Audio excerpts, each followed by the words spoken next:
Oxy for you.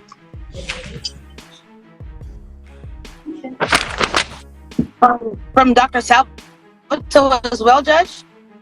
Correct. I called their office and they said she came to pick it up yesterday. She may have come to pick something up, but they never prescribed. They pick, I don't know, maybe she's mistaken, but when I called, they had never given her a prescription for oxycodone.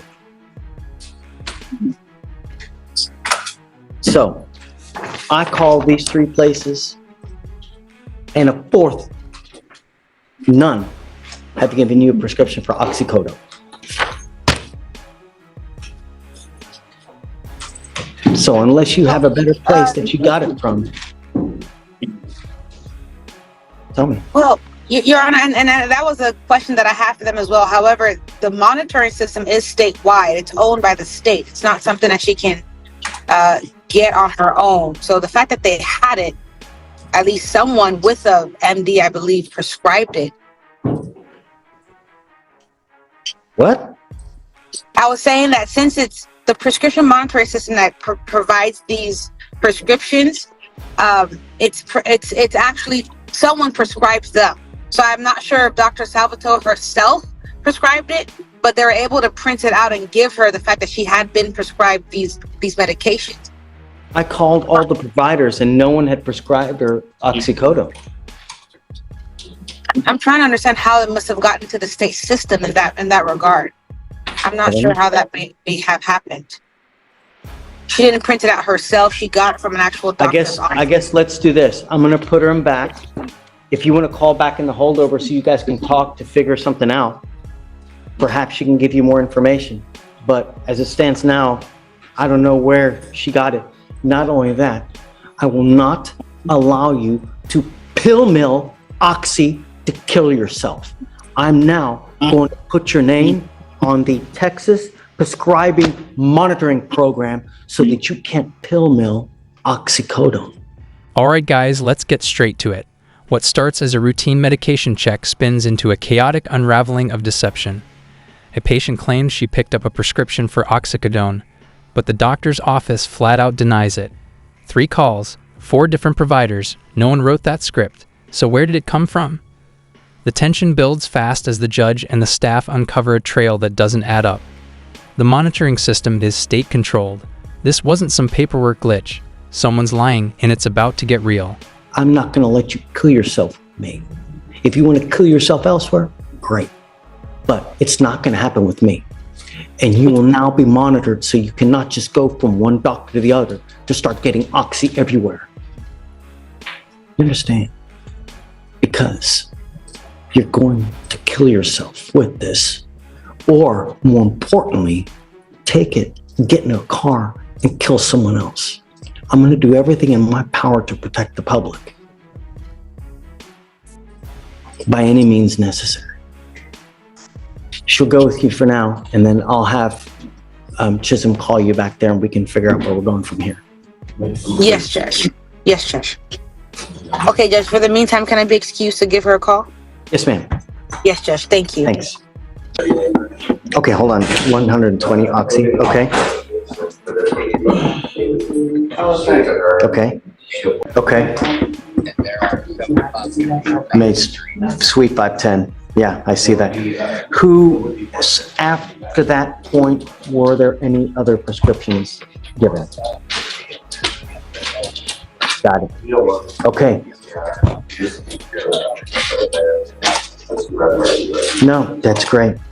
You've been just such a wonderful help. I really thank you for everything, because now that gives me the information I need. So compliance, and this is with the Itata, right? Okay. And you said it's Greg, right?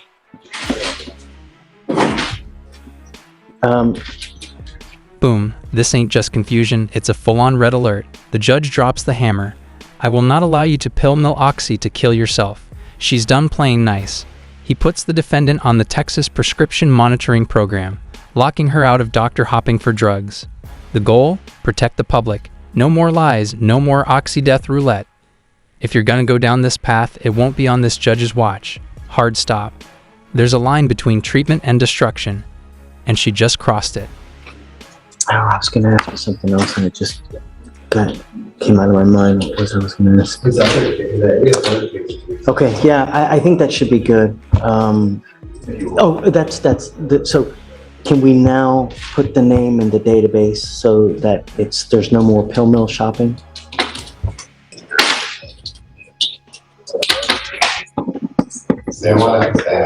No, you've been great. Wonderful. Thanks, Greg. Take care. It's off the street. She's getting it off the street.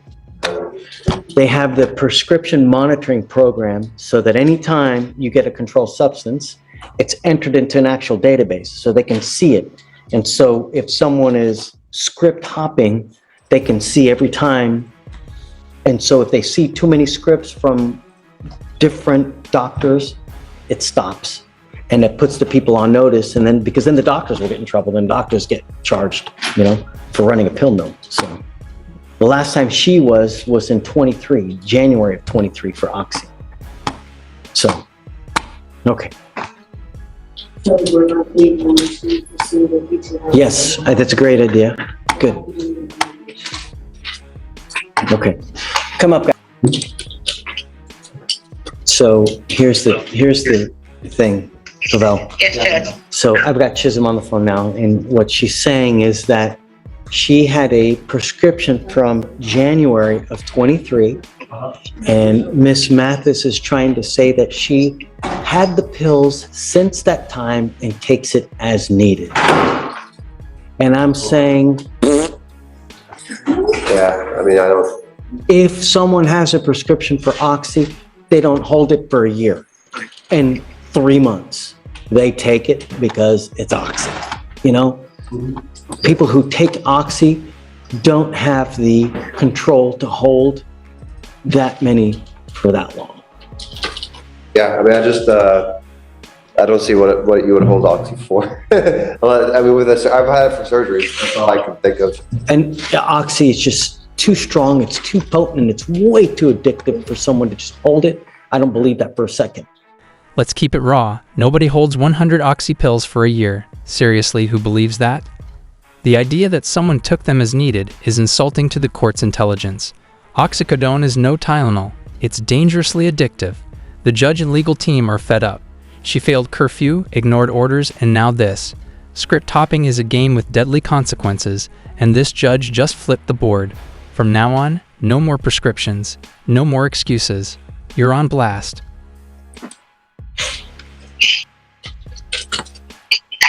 And to be honest, Judge, I it's a fair belief. I do think that if she is in some sort of pain, I think since she has a current prescription, you can order her not to take Oxy. Of course, not to take any. I already have ordered her not to take it. No, any unprescribed. Any illegal drugs. I don't believe your order included the prescribed drugs. However, in this case, you've already put her on the TMP list. I called Mr. Gregg from that list, and they said yes. They mentioned your name to me, and they said that you've put her on that list. So even if she does go to another doctor, then they would be wary of putting her on another prescription because of your concern. So if she's in pain, they're probably going to give her, worst case scenario, a high dosage of ibuprofen. That way, if she pops up for opiates again, maybe next Thursday, because opiates are apparently, according to Healthline, it only stays in your system, in urine, for only 3 to 4 days. So she should be clear of opiates by next week, Thursday. That way, if she does show up for opiates, then at that point in time, she can be locked up because you ordered her not to take it. She doesn't have a new prescription, which is fair.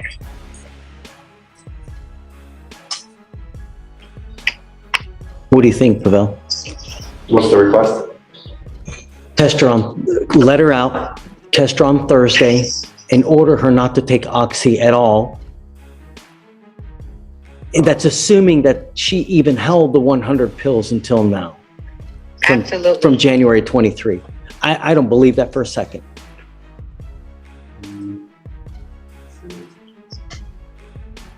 And it's partially because, like you said, Judge, she can't, even if she did hold it, I don't think law allows you to have a prescription over 90 days. If I'm not mistaken, if it's a 90-day-old prescription, then you should not be taking those drugs because, of course, those drugs expire. That's true. That part's true, but I don't think there's like a regulation on that. But the is this her first fail? Not her first failure yet? How many times has she failed, Miss Mathis? This is where the story hits a boiling point. The judge locks in. You're not taking Oxy, prescription or not. Period. The court orders strict testing, puts her name on the statewide database, and dares her to fail again. They've done the math. Prescriptions from 2022 and 2023. No way those pills lasted until now. And if they didn't, she's getting it off the streets. This is no longer a medical issue. It's criminal recklessness, and she's one failed test away from 180 days behind bars. We just started her. She has Right. She's, how many? two prior BBRs, if that's what you're talking about. This is her third bond violation, right? But what were the other bond violations for? She didn't get an interlock I think it's my violation, and second. she had a curfew violation. When she first one, she didn't get the interlock. The second one, she had a curfew violation, and yes, now she's got this yes. one. So You might bring in Miss Mathis out. we have addressed those bond violations. I guess I don't know how potent this test is, but on the DWI, the allegation is hydros.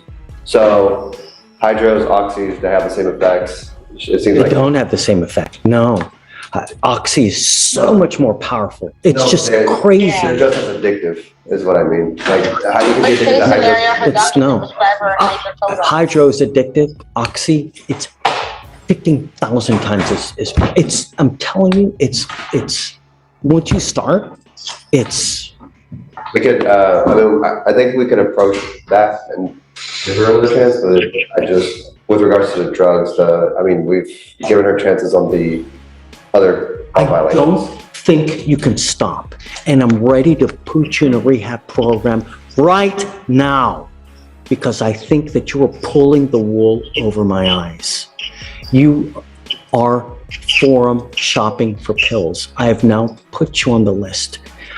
And you have 2 times gotten a prescription. I talked to the compliance officer with one of the doctors.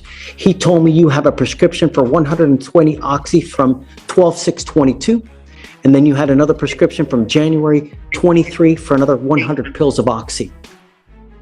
I do not believe that you kept 100 pills for the Oxy to be able to take it now to where you had a positive result.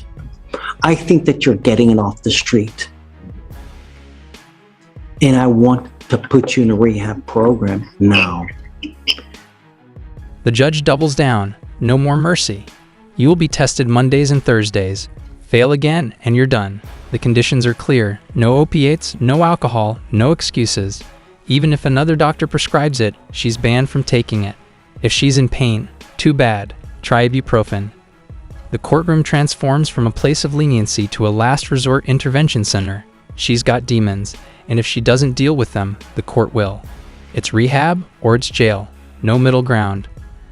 I'm going to have you every Monday and Thursday come here and test. And the next time you test positive, I'm going to hold you in contempt, slap you with 180 days in jail, probate it for 2 years, and put you in a rehab program.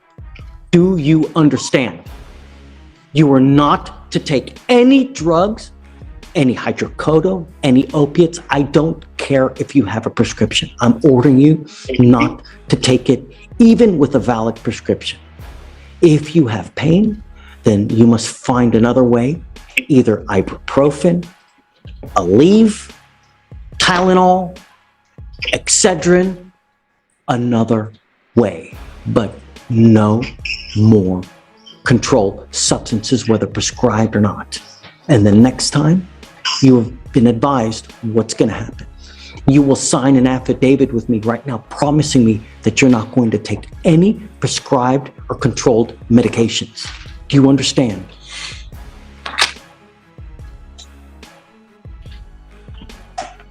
No taking any controlled substances, whether prescribed or not.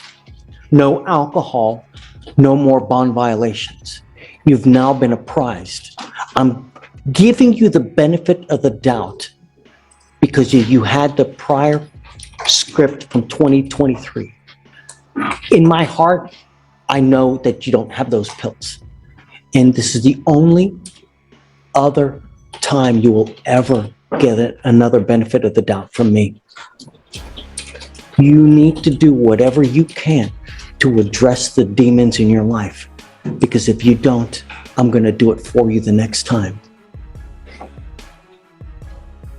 You must also start doing 3 NAs per week. And I want proof that you're in attendance doing the NA program. Do you understand? If you don't have proof the next time you come here that you've done NA classes, Narcotics Anonymous, you're going to stay with me. Can you please swear to this? Okay. Please, Miss Mathis. All right, Miss Chisholm, that's it. This is the last ditch effort, huh? Absolutely. I won't entertain anything else. That's it. Okay? Yes, Judge. Understood. Yes, All right. sir. All right, Chisholm, you're the best. Thank you, my big excuse. Thanks. Thank you so much. Have a great Judge. weekend. Bye-bye. You too. Bye-bye. Final warning, no more lifelines. The judge orders mandatory NA meetings, 3 per week with proof required. This isn't just court protocol. It's life or death. You're pulling the wool over my eyes, and it stops now, he says. This is the last ditch. No more violations, no more lies, no more drama. She must sign an affidavit, a legal promise not to touch a single controlled substance again. This courtroom is done being patient. This is war on addiction. One more misstep and she's gone.